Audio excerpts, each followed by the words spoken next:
gentlemen. I'll let Yves rest a bit after this keynote. So Ben, maybe we'll start with you. Sure. You've been a vocal critic of cryptocurrencies. What cryptocurrencies are for you, and why you've been so negative about the whole phenomena? Sure. Well, I like to joke that the book that I've read and that's coming out next month, Easy Money, is about money and lying. I know a little bit about money. I have an undergraduate degree in economics, so not quite as qualified as some of you, but and admittedly 20 years old. So I know a little bit about money from my econ degree. I know a bit of it from making a bit of it in showbiz over 2 decades. But I know about lying because I'm an actor and I do it for a living. And folks were lying. They were presenting these things as currencies, even though they didn't serve the 3 functions of money. They weren't an effective medium of exchange, unit of account, or store of value. So what were they? Well, how did they work? You put real money into them. You expected to make money off of that investment through no work of your own. That sounded like an investment contract to me. To me, you know, 19,999 of the 20,000 cryptocurrencies that had not been classified as commodities, like Bitcoin Only has, so little? Yeah, were securities. They just hadn't been properly enforced. And so I was worried that a lot of people were going to lose a lot of money. And unfortunately, that happened.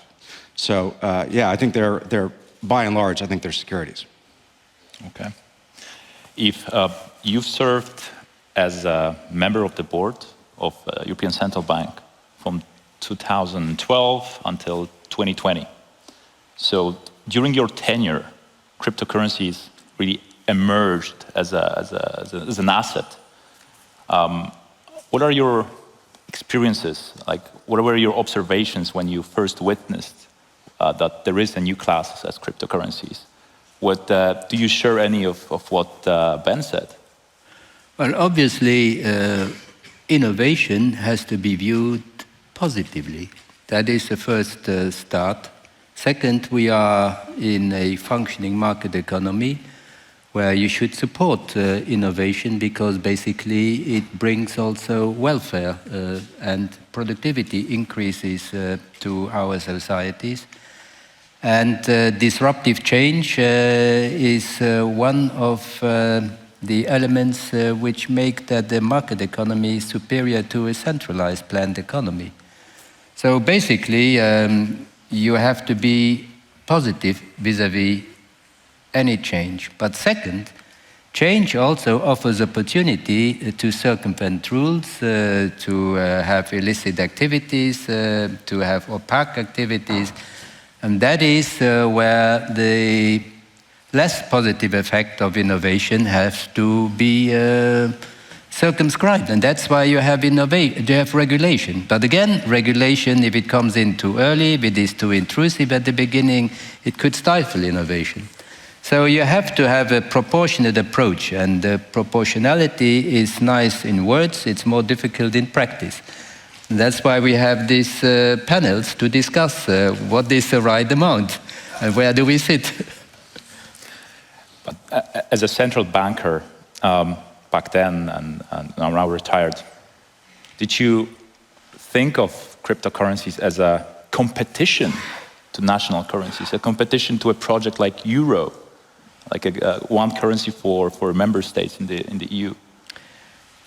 We saw at the beginning that very often the corner from where there were attempts to support cryptocurrencies or other currencies was the same corner from which we had high doubts whether the euro would be a viable project. So that was why we also insisted that there is a monetary sovereignty attempt to it, and that we have a mandate to defend this monetary sovereignty in our region. And that is the reason why we said, okay, we need a certain amount of regulation to have this innovation be in organized patterns, but we also will always maintain the public money as the anchor of the public system, especially in a European area where the economy is financed to 70% by the banking system, as opposed to other jurisdictions where this is only half so. We have not managed to have a lot of alternative funding for our economies. Venture capital is less developed in Europe. Capital market union has still made a lot of progress. And that is why we at the same time started thinking about issuing our own central bank digital currency. We initiated discussions with central banks around the world. Some were more enthusiastic, some less so, but this cooperation among central banks has created great results, both on the regulatory side, but also on the preparatory side for central bank digital currency. A last word, preparation for digital currency does not mean implementation of a digital currency. Central banks need to be prepared. When the public is asking for it, they should have the options without waiting another 7 or 8 years for implementation.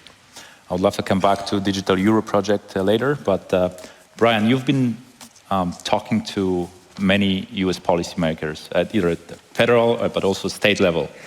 What are their primary concerns regarding cryptocurrency and digital assets? Yeah, I think their primary concern has been the predatory inclusion on those most susceptible, right? It's difficult for you to rub two nickels in your together in your pocket, but you're being frauded to think that you're going to turn those nickels into thousands and thousands of nickels or dollars or tokens.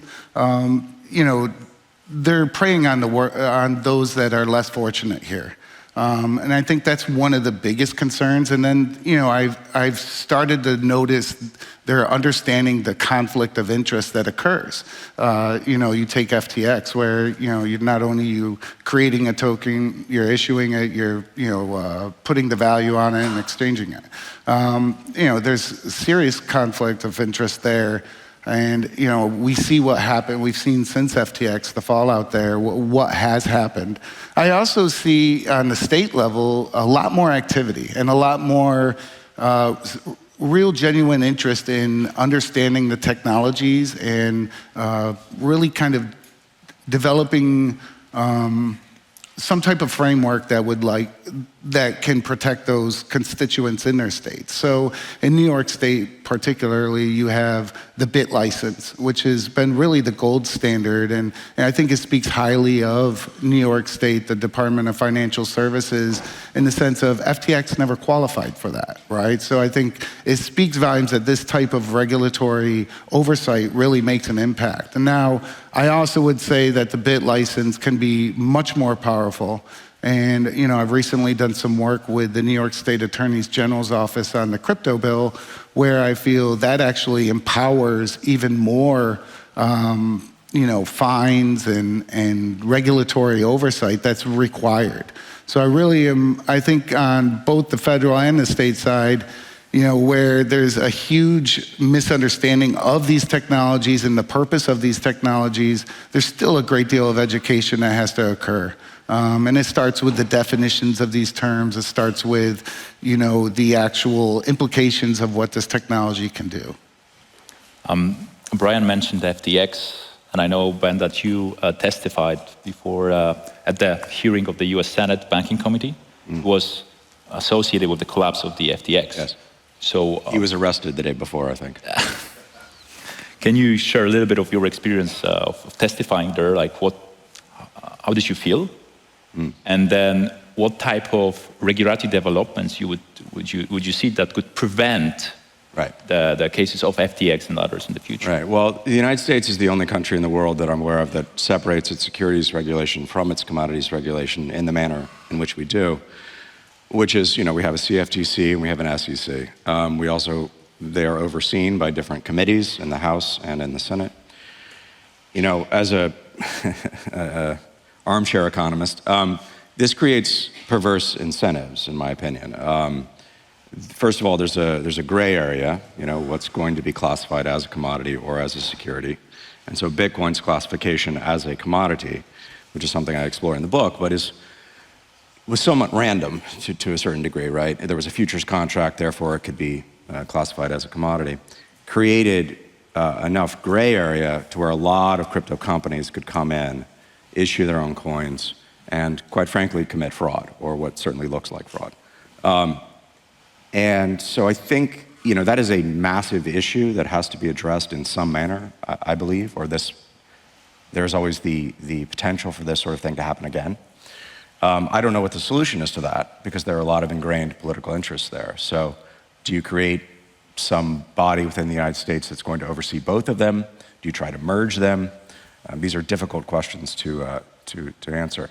As for testifying, I think the thing that scared me the most was that over the summer of last year, as I went down to DC to have meetings, to discuss what I had found in my year and a half researching cryptocurrency, and speaking to people like Sam Bankman-Fried, who I interviewed in July of last year, speaking to Alex Mashensky of Celsius, the now bankrupt company, being sued for fraud by the New York Attorney General, speaking to other colorful figures in crypto. Sam had given so much money to both parties, $40 million to the Democrats. One of his colleagues gave $23 million to the Republicans. Now it's still alleged that there was a $93 million straw donor scheme that he was the head of. They had at least at a minimum kept legislators from really doing anything about the issue. And worse than that, there was a bill that still exists actually in the Ag Committee that they call Sam's bill. And it's a bill that the industry, helped sort of put together. That's terrifying, because it feels as though the moneyed interests are, potentially corrupting the system to the detriment of the average retail customer who really is not sophisticated enough. I mean this with no condescension, but they're not sophisticated enough to understand what's really happening. They're being sold, to Bryan's point, a get-rich-quick scheme. And the get-rich-quick scheme is the oldest con in the book. They've been having get-rich-quick schemes since there has been money to get rich quickly with. So this was just the newest iteration. So I think the issues are they're pretty complicated in the United States, pretty thorny. And my experience was legislators and regulators were playing catch-up. Do you at least see an intention, irrespective of the side of the aisle in the Congress, to solve those issues? Somewhat.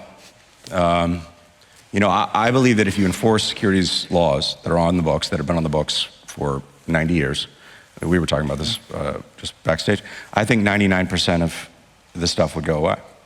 100%. Because if they're securities, what's the product? What's the good? What's the service? Securities laws are primarily predicated on disclosure. You need disclosure. You need to understand when you're investing your money, who you're giving that money to, and what the hell they're doing with that money.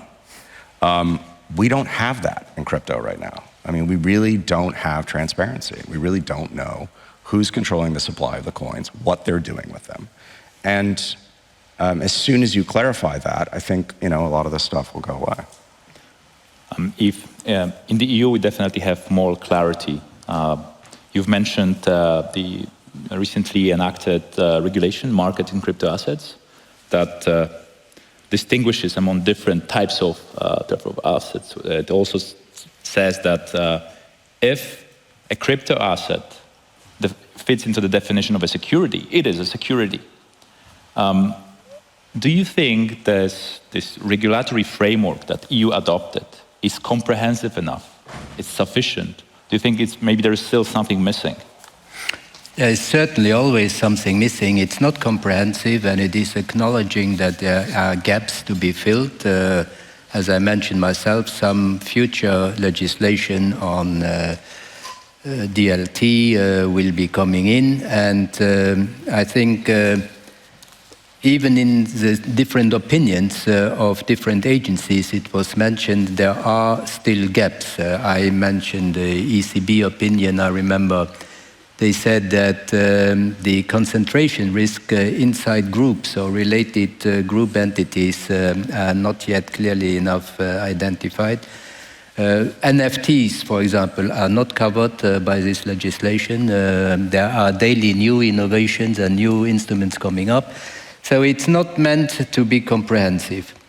But let me say just a word. We have our own problems in Europe which are different from the problems that you have in the US, which I understand quite well.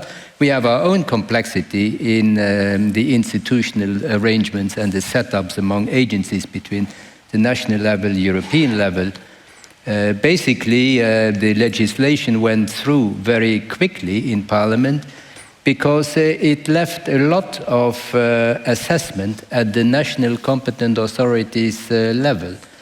But I would have some concerns if the national competent authority would have to make an assessment on the financial stability assessment of the whole euro area. If they would have to make an assessment about the disturbance of monetary policy. A national competent authority does not have that remit and does not have that competence. So we have to see whether this regulation is properly working. But on the other hand, what is different structurally in Europe from the US is that our citizens, to some extent, are more risk averse. For a simple reason, because we have social safety nets which are more widespread.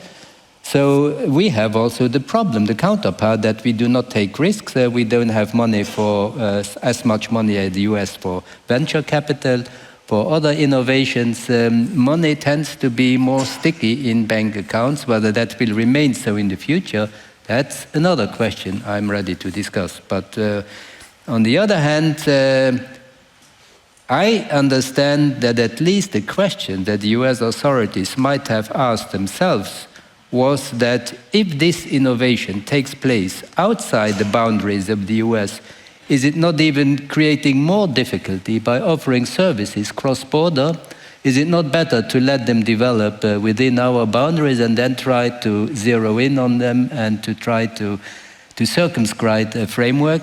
I don't know whether this was the question that they asked themselves, but I could very well have imagined. Our attitude in Europe was, for the moment when this emerged, I said, we don't want to have people handling citizens' money if they are not subject to the same rules as they are being organized in other supervised and regulated financial areas. Same risk, same regulation again. That was our basic approach. And we said we would not allow anyone to come in and offer services in Europe if he would not be under the surveillance of an organized public agencies in another area of the world that is ready to exchange information with us. That was our basic approach. Bryan, you had a couple of meetings with the EU officials earlier this year. You observe the developments at the EU front. There is this perception, at least in my opinion, that US is lagging behind in terms of how to address all those regulatory concerns of crypto. How do you comment that? Yeah, that's a great question. I see it two different ways. I think that there's benefits on both sides of the pond, right? In the EU, I see where they're very open to have these conversations and really kind of kick the tires of these technologies and understand them. It's very a pragmatic approach where they're very heavily involved. I love the idea of the EU sandbox and creating standards and frameworks. Ultimately, to really bring this technology to the forefront, we need compliances. So SOC 2, ISO type of compliances, so that way businesses and governments feel safe to bring these technologies in and utilize them. What I think is different in the United States, and maybe it's just me hailing from New Hampshire, is that the US has always kind of led in these type of issues. And I think we are in a unique position where, as Ben mentioned, the 1933 Securities Act really gives us, a tool automatically that we can apply to these, cryptocurrencies and clean up a lot of the froth and, really just clean up the crypto casino. And I'll call it a casino in the sense, that, you're betting. Casino. It's a casino, but it's worse than a casino, right? A casino has regulation. Casino. Exactly. It's an offshore casino. Exactly. And there's some oversight and there's some regulation there. And, on the U.S. side too, I also see where, the lack of federal direction and, leadership, right, has led to all these states now, whether it's Wyoming or New York State, really, having these sandboxes there. And so on both, I think that there's positive and negatives on the way that they're approaching this. I would love to see a more holistic view of, more global conversations about this, but I think that will take quite some time. And I still feel that we're years before the majority of these policymakers all over the world are really understanding the value proposition that this technology offers. Right now we're looking at it as a financial instrument. When I came into this space, more so in 2016, it was really off of, spending 20 years, consulting about technology that can, either make things cheaper, faster, or better, right? And when I discovered blockchain, BSV in particular, it really resonated in the sense of how it improves, just the real innovation that is there for those three things, right? It's going to make you stronger, it's going to make you a better company, it's going to lower your costs, and it's going to make more of an impact on those customers or constituents. And I think that that's vital, right? We're at a time now where, the internet is broken. I'll be doing a presentation later on one of our products, CertaHash, that kind of helps with identifying data breaches. And it's interesting when I have these conversations with policymakers where they're so far looking at this just primarily as a financial instrument, whereas it really can embolden and empower these type of networks and these type of digital infrastructures to a degree that we're not able to replicate in legacy technology. So I think that there's a great deal of education still to go on. I know that there's a lot of rabble-rousing, right, as far as various bills that people are pushing out. But I think those that are really leading are on these state levels, like New York State. I mean, Yves mentioned that people in Europe are more risk-averse, at least at the continent. But on the other hand, EU has really developed consumer protection laws. Right. In the US, we witnessed that there were many celebrities openly promoting cryptocurrencies, NFT, speculative products, and crypto exchanges. Right. What's your opinion about that? It was terrible, to be honest with you. But that's not the root problem, of course. Celebrities have always hawked products. Ever since there have been celebrities, they have used their voices in order to, advocate for various companies that would pay them a fee to do so. The difference is the nature of the products. In this case, these are financial products, and they are not licensed financial. I mean, we don't see celebrities promoting financial instruments, right? Right, and for good reason. I think that to my mind, the celebrities were just sort of indicative of where we were in the life cycle of the con, to be honest with you. When it gets as big as possible, you need the biggest megaphone possible, and that is the most famous people in the world, whether they are actors or athletes or musicians or whatever. And so you saw all of these celebrities out there hawking for, well, in some cases, they were actually hawking for specific cryptocurrencies, which is why you saw Kim Kardashian get fined by the SEC. That is actually illegal if you are, selling an unregistered unlicensed security, and for good reason. The first article that Jacob Silverman, who's written the book with me, the first article that we wrote was about celebrities shilling crypto. Celebrity crypto shilling is a moral disaster, I think was the title that they gave the article. That was October of 2021, 1 month before the market peaked. So you can see as she was finally, I think, settled with the SEC in the fall of last year, the time lag here creates a window of opportunity for people to exploit it. And so I think celebrities I mean, honestly, I think it gets more complicated when they're shilling for an exchange, because I don't know if, it'll be interesting. Now there are civil lawsuits filed against a number of celebrities who shilled for FTX, for example. I have no idea as to how successful those will be, but my takeaway is that it never should have gotten that big to begin with, and the celebrities are not the root problem, of course. They're just the sort of the symptom of a bigger problem. I mean, cryptocurrencies and speculation is a very narrow use case of blockchain technology. So here at this conference, we focus on everything else, of all the utility that this technology can bring. Bryan, apart from your role within Bitcoin Association, you're also an entrepreneur. How do you see this technology, how it can bring the innovation, utility, efficiencies, at the same time, but this will be my question later, maybe to the others, how regulation should find the balance with addressing cryptocurrencies risks, and at the same time don't stifle the innovation, something that Yves mentioned. Yeah, consumer protection should be first and foremost right now. Again, I'm more of a pragmatic approach towards these regulation of these technologies, whereas we already have laws that are very well established that will help clean up a lot of the, the cons, right? The fraud that's occurring.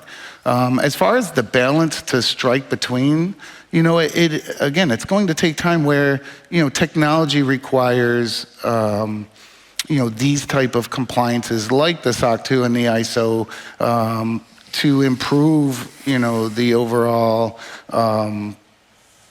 application into an infrastructure that is existing today and some data network. And, for us to come into this space and really provide this type of utility, you can see where it makes a difference, right? Something, that mitigates the detection time of a data breach, which is averaging 221 days to near instant, is a night and day difference when you have a plethora of data breaches that occur every day, specifically in the US, where you had SolarWinds that infected 18,000 direct customers, 30,000 indirect customers, 10 different departments of the US government, including 4 branches of our military, right? So, I think while we are in desperate need of this utility today, I don't feel as if the education and understanding of what the value proposition that was brought forth by Satoshi, right, as far as this fusion of data and finance and what that applies to, and removing this heavy reliance on trusted third parties and providing a way to monetize something on the internet today without that reliance on them. So, as far as the, balance between the two, we need more sandboxes. We need more, incubators in the sense of, New York City testing and touching and feeling and understanding these technologies out way more intimately than they are. While, Senator Warren pushes, her anti-digital money asset bill, which is great because, certainly Binance has, the exchange has processed over 8 billion in transactions coming from Iran to, go around the laws for, actually their nuclear program, and other countries as well. There's a significant problem there. So while we're looking at this, we need to take a heavy-handed approach towards a lot of the fraud that's available and using the tools that are available today, but also create these type of sandboxes and get involved intimately, whether it's on the municipal level, the state level, the federal level, really to understand the implication of this. Because while they, rabble-rouse with their bills, a lot of it is just to promote other aspects of some of their, legislative agendas. And, I really would love to see more action. I think that I'm a big fan of what the SEC has done at this point. But then you also have what you have in every government, right, is you have different agencies that are all aiming to take over more authority. And that's where there's a major concern. If blockchain technology, especially if it's scalable, efficient, cheap, and secure, can provide for a really good infrastructure for tokenization of assets, whether financial or real-life assets. How do you see a potential of this for the EU and in general for the world, tokenization of assets? There is certainly a potential in every innovative technology. But I think one has also to start from seeing reality.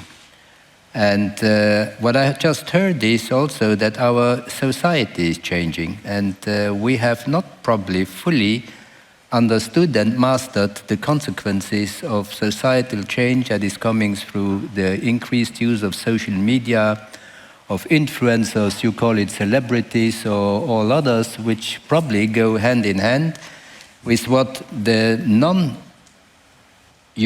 or American societies like China, Russia, or part of the emerging world see as a decay of values in our society. So therefore, I think another element that we have to take into account in Europe is that our population is much less financially literate than in the US.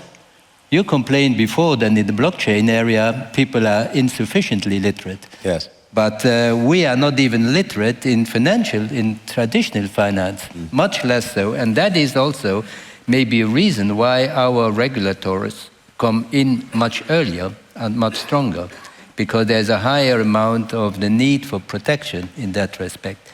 But when it comes to protection, I am a little bit surprised. When I look back at my career, back in the 70s when I started, there was one word that was overall, and that was self-regulation. And I'm very surprised that this is something that is not widespread in the crypto world, because it helps official regulation. It does not replace them. Even official regulation and supervision does not prevent crisis. In the UK, one banking crisis, you take away supervision from the central bank. The second banking crisis, you give it back to the central bank. Third crisis, you take it out again, and so on and so forth. So no crisis will be prevented. But if there is not an element of also self-regulation inside the industry, I think there will always be a tendency of over-regulation, and then there will not be a cooperative stance.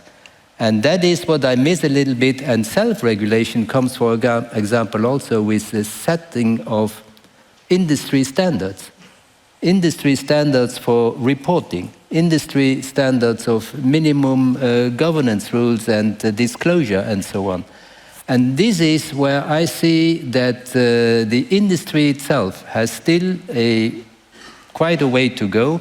There are first initiatives now in this direction, especially coming from the US. But I think we are far from where we have been in traditional markets back in the 70s. That does not mean that self-regulation replaces official regulation, but it's a necessary complementary aspect of an organized and stable financial world. I was going to say, while I agree, I'd love to see more self-regulation. I don't know if it would apply to the majority of crypto where they're actually, their aim is not to have an honest system. Their aim is to obfuscate all of what they're doing. And to give you an example, I mean, SBF, Sam Bankman-Fried, had said something about, finding 250 or 250 million, 250,000 on a desk, not knowing. Well, what are we talking about? We're talking about digital ledger technology, right? So how are we not utilizing the technology for the transparency and the auditability that it offers, but yet we're going to just trade tokens and manipulate the price and fleece everybody out of their lifelong earnings? Or you have, prominent CEOs telling people to mortgage their house and buy an asset that is just absurd, right? And so they're not coming at it in an honest way. And if we really think about where we're at, the reality is a lot of these cryptocurrencies are not scalable, so they offer no impact. I just recently met with New York City, the Office of Technology Innovation, and for 3 years they spent $18 million on all sorts of crypto projects that never got off the ground because guess what? They didn't scale and they didn't offer any impact, right? It should be a value proposition. But, and they ended up kind of closing that shop down. But whereas if we're really looking at this as replacing infrastructure rather than just some get-rich-quick scheme, now you can have those people that are gonna be able to self-regulate like entrepreneurs like myself that want to see the utility and the benefits that this technology brings forth, not just for my back pocket, but for humanity. I want to be able to prevent 35 million records from, an Uber hack going onto the dark web.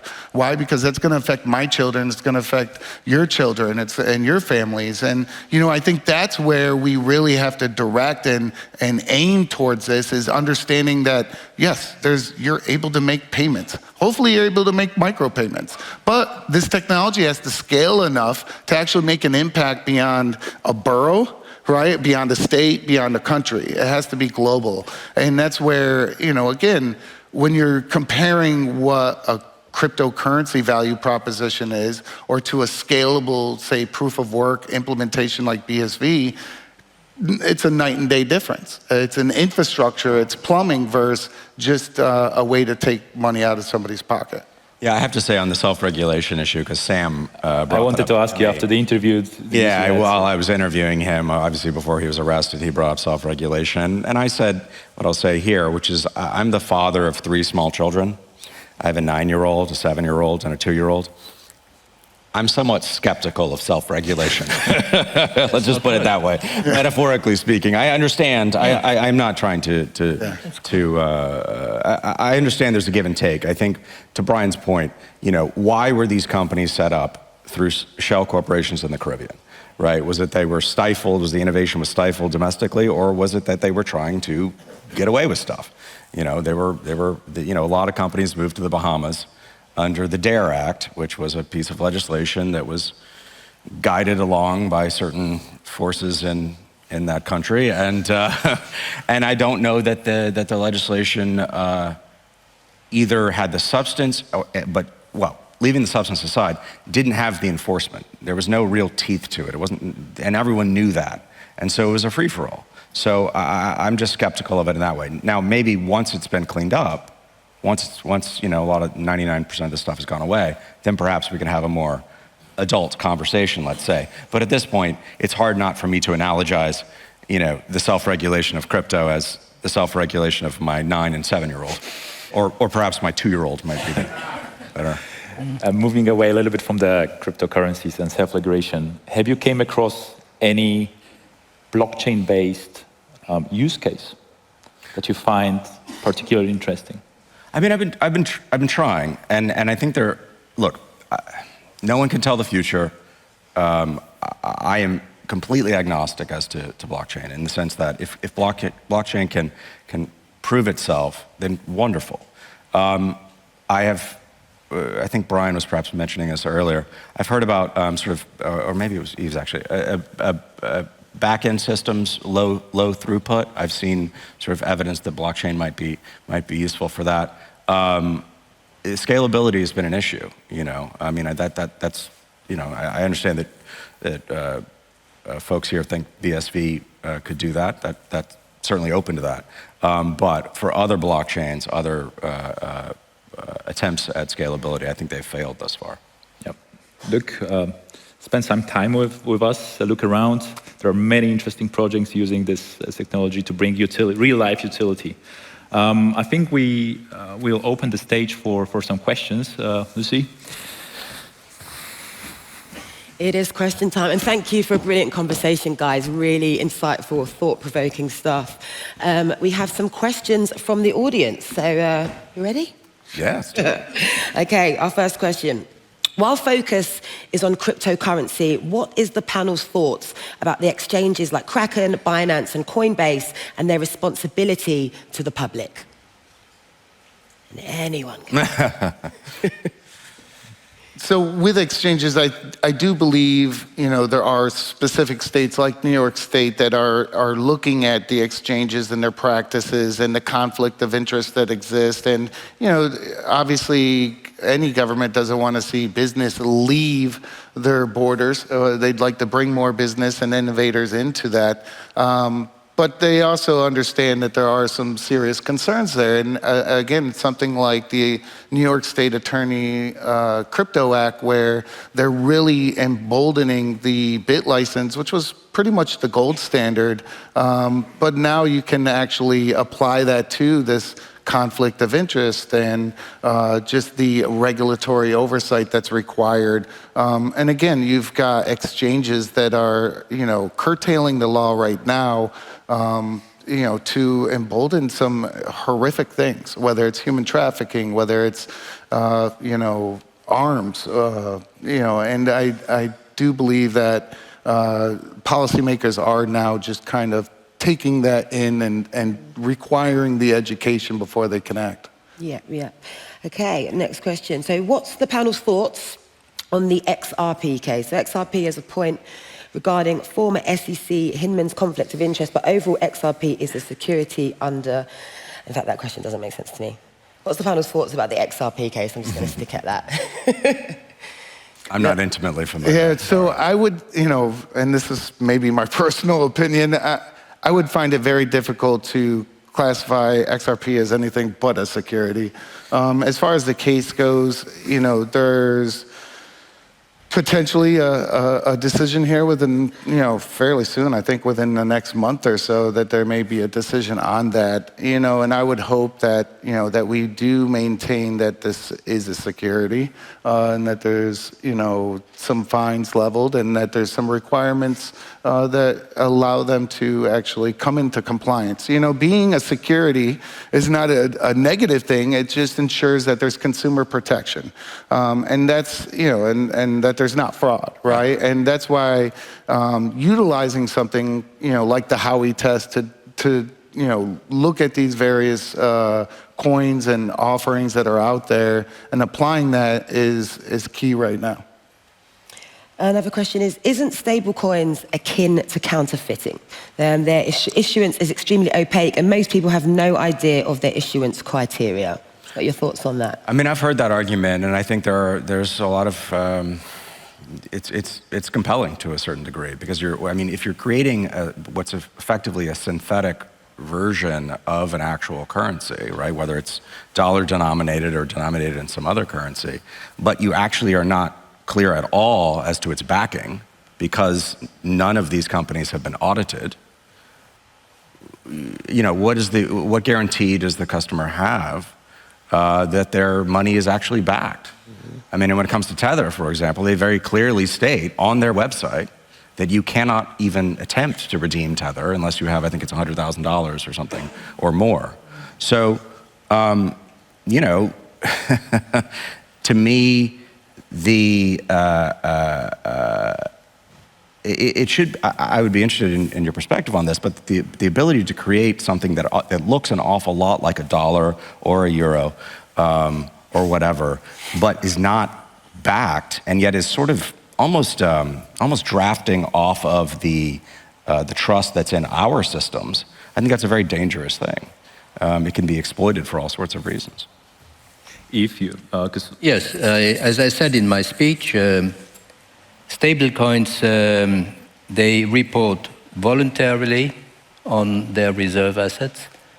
It is not standardized. It is not audited, as you said, and it is impossible to verify whether these reserves exist and whether they are reported at the right value. And as long as we do not have more certainty about that, this is a great risk, because they could destabilize monetary policy. They could influence the market price formation of certain money market assets in which they pretend to invest. They could have an effect also on the debt financing of some sovereigns. This is money creation outside the monetary policy area, and we will simply not authorize that. And that is why the new regulation now foresees that there must be a one-to-one reserve creation that must be verified, validated, supervised, and audited. And also, we would like to know what are the instruments in which they intend to invest and how they affect the whole chain of command. And that is for the moment not the case. So they need to be authorized, get a license, and before they start operating, have capital requirements. And we would like to know where the capital requirements are invested, what is the liquidity risk, what is the leverage risk that is associated with it, what is the concentration risk. All this for the moment is work in progress. And that is not what I mean by self-regulation. This is, for me, regulation from the public side. That is the level one, the big principles. Where I see self-regulation coming in is the technical regulatory standards. What are the standards? So not that we start asking standards that cannot be fulfilled, or which are more difficult to fulfill as if we would take other ways or other standards. So this is where we need a cooperation and an exchange of views with the industry in order to have also a regulation that is efficient and the least imposing. Okay, my final question. Right? Got one more question, time for one more question. Yes. Okay. We'll take one from the floor. I'll try and do it in 31 seconds. You got a bit more time than that, don't worry. Just, I want to remind the panel that you brought up. Contracts, investment contracts, disclosure. The SEC is an exemplar of this system where you simply file your contract into the SEC. Now, that means that this process is about contracts. We have more than 1,000 years of experience in analyzing contracts. We might have 100 years in public regulation of these areas, but we have much more experience in analyzing contracts. So why aren't we leaning on the profession of law by taking an intermediate step and simply saying, show us the contract? Why aren't we saying, put that contract out there on the blockchain or somewhere appropriate, so we can let the public look at it, we can let the lawyers look at it, and we can start to then answer all the questions that you've brought up as an intermediate step. Why not show us the contract?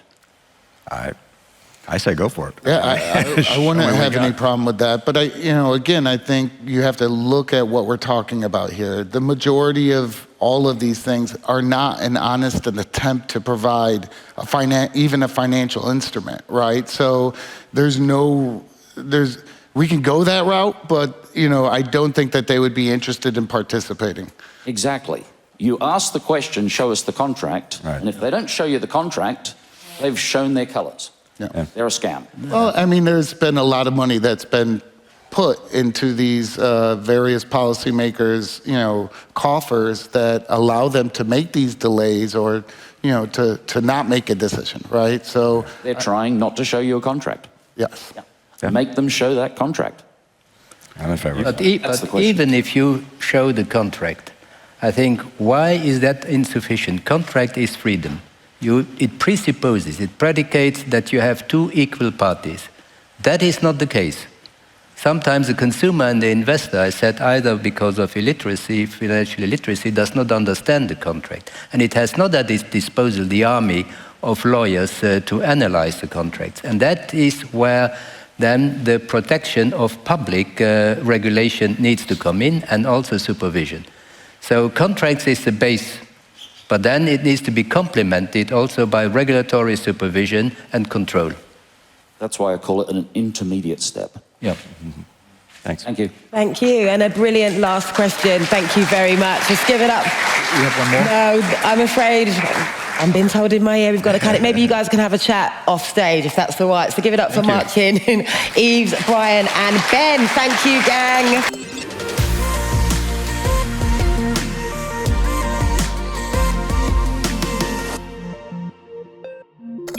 ESV is more than another chaotic commodity craze. ESV blockchain can do more than just be a crypto investment. It can help you. Get more out of your games. Share more of your art.